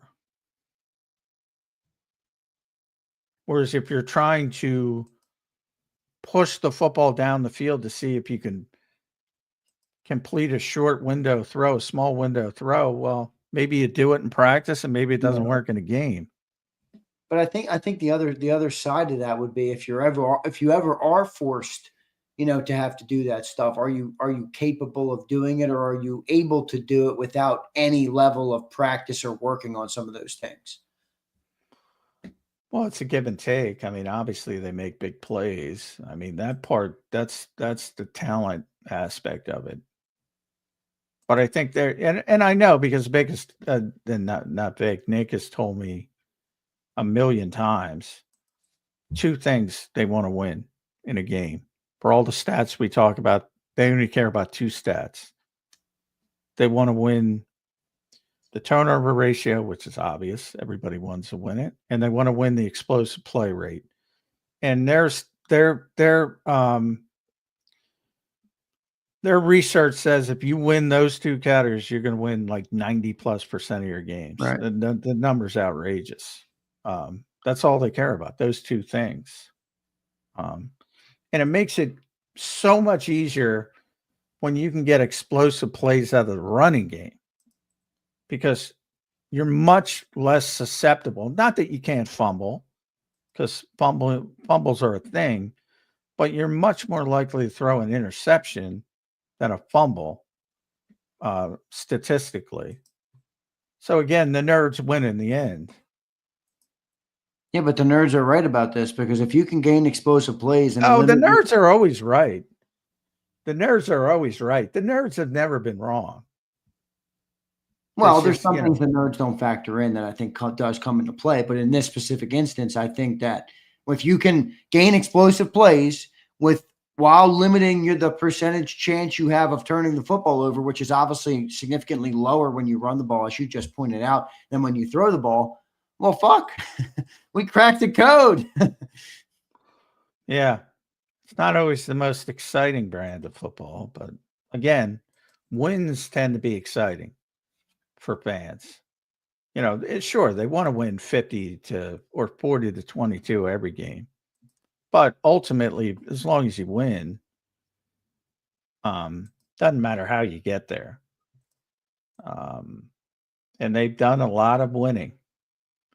But again, it just struck me today when I was going, and I'm like, big play, training camp. And I'm like, what?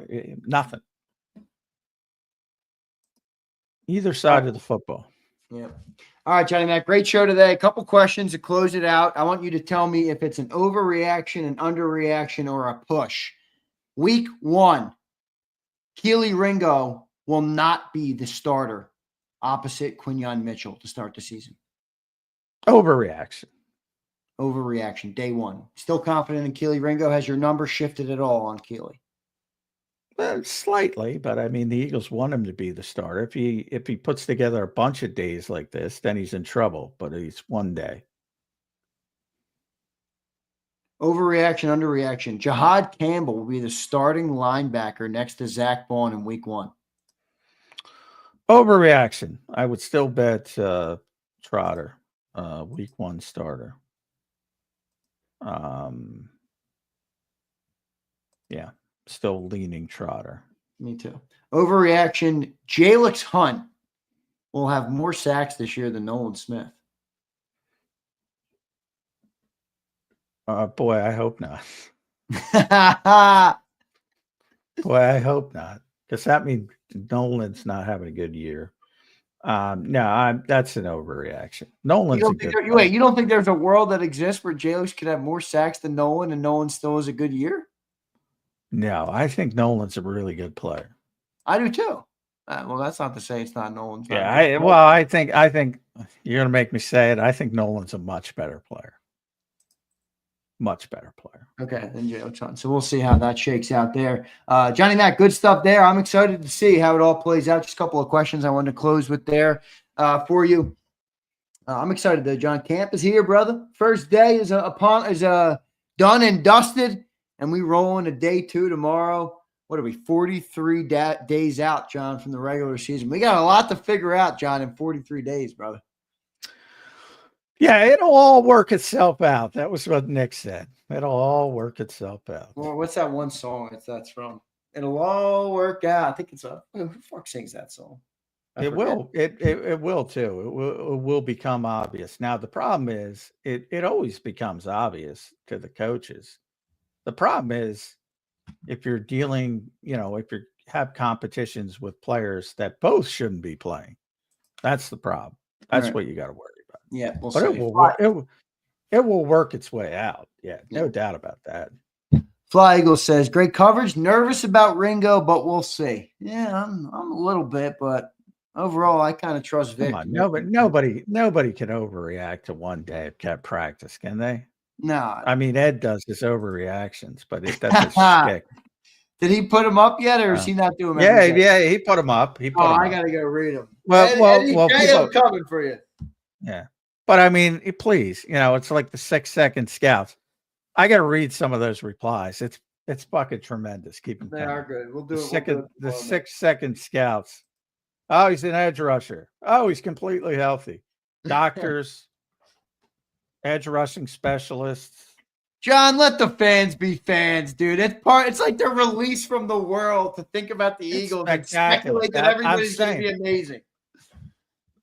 As long as you don't believe, as long as you don't think you really know. But I'm not sure that's the case. John is here to remind you that every single day, if not. John, last question. Anything on Patullo today? I forgot to mention him. No, Nothing, right? no mention whatsoever. Yeah. Well, Jalen got asked about him, the Patullo stuff, but no, he'll talk Saturday, I believe. Yeah, we'll get more Kevin Patullo stuff on Saturday, but Jalen looks very comfortable. I've never seen him look more comfortable. Ever. Yeah, I agree. Diego says, thank you guys for taking us inside training camp. Diego, it's our pleasure, brother. Thank you, man, for being here. We appreciate everybody. Hit that like button. Johnny Mac, your final thought on this Wednesday edition of Birds 365.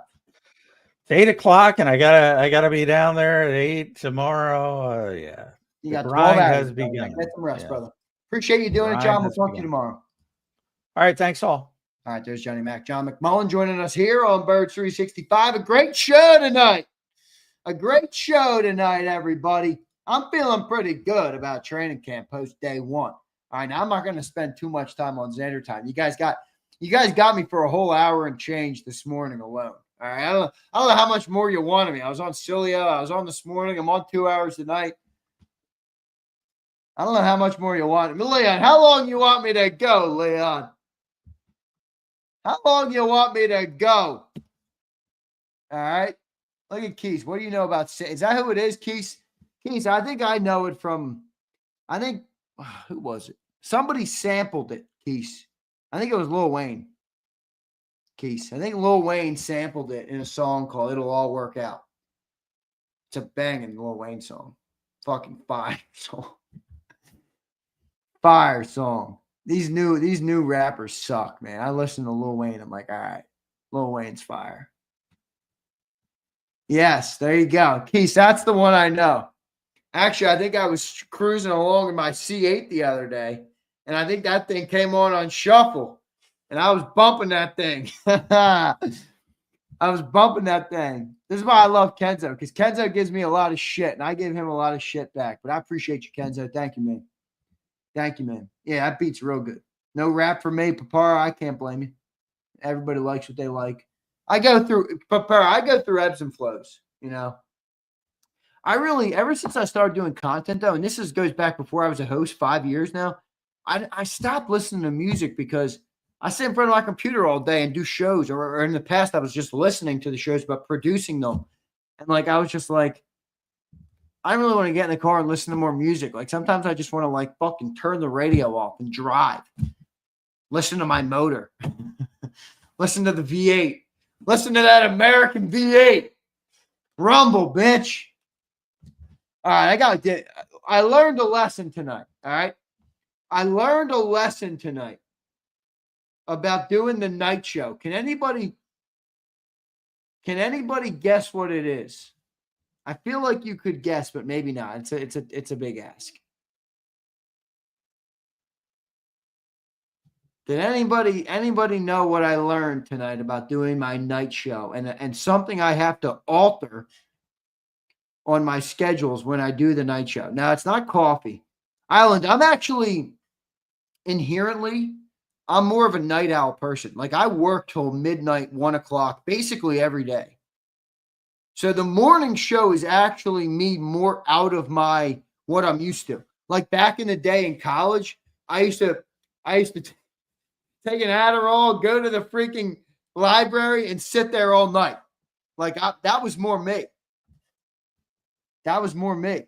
I've always been a more night guy. Not an audio check. Take a nap. I'm not a napper.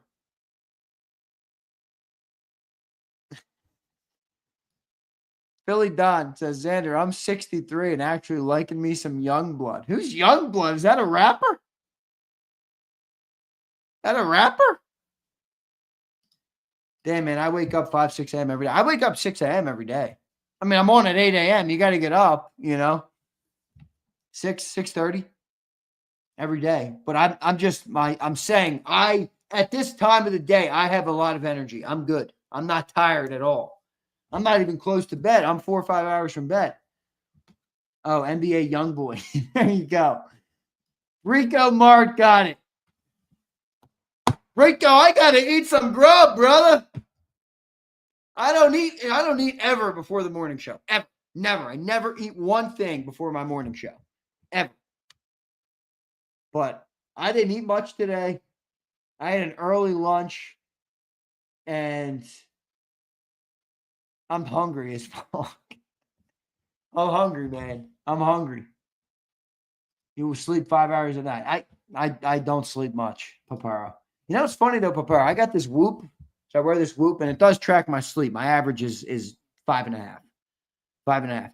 But I get good recoveries. Like my Whoop tells me that my Whoop tells me I'm in good shape. Like I get I get good recovery. Now I hate breakfast. I don't eat breakfast ever. Only time I eat breakfast, and this because I grew up this way, is church mornings. I used to go to my grandma's house, and we would go to church together, and then she would make me scrapple and eggs and whatever I wanted with it. And that's why I love scrapple. But those are the only times breakfast feels normal for me is on the Sundays and when I go to church. That's it. Other than that, I will not eat breakfast one day a week. I haven't eaten breakfast and during the week in years. It's funny because my girlfriend, she's like the biggest breakfast person in the world. It's like all she wants. She her eyes open and she wants food. And I'm like, what? Like, that's weird to me. I don't want food for at least 4 hours. Like, I'm good. 5 hours. You get 9 hours of sleep, Crowley? 9 hours. I think that would make me, I think that would be too much sleep. I would be like, SB Ricky, what up, my guy? Good to have you back in here. He says, good to see my boy Z again. He copped a C8. I did cop a C8, SB Ricky, and that fucking thing is banging. All right. Yo, Ricky, make sure you're subscribed to ZK's Garage. That's my car channel. So I got videos of the C8 over there, and I've got a bunch more coming. So I'm actually going to go work on some ZK's Garage tonight, actually. So, yeah, Bruce says I skip lunch. I skip breakfast. Breakfast is nah. All right, but I'm getting out of here. Speaking of food, I got to go eat. So I'm hungry. Appreciate all of you guys, man. Good show tonight. Good stuff from J-Mac. Good stuff from all the great comments. Appreciate our super chat, or all of our super chats tonight. SB Ricky, let me link it for you. I will link it for you, brother. I think I got it saved over in my text with myself. You guys do that too? You text yourself between your phone and your Mac computers? I do that. Anytime I want to save a link or something, I just text to myself so that it comes up on my phone and my computers, and then anytime I need to pull it, I can pull it. You guys do that? I think you guys do that. Yeah, I do it too. Island Ultra does it. Great show, Z. Best Eagles podcast on the web. Thanks, bro. I appreciate it. Yeah, there's the link, SB Ricky. If you like cars, go and subscribe, guys. I appreciate all you guys. You guys are great supporters, man. I couldn't do any of what I do without you. So thank you all so much. And I will see you next time on Birds 365. You've been listening to Birds 365, the destination for the passionate Eagles football fan who bleeds green. If it's Eagles football, we're talking about it. Debate, inside the locker room, and guests that are some of the greatest football minds from around the region. We hope you enjoyed the show. We know we had a blast. Make sure to like, comment, and subscribe, and we'll be back soon. But in the meantime, hook up with us on social media at JAKIB Sports. See you next time on Birds 365.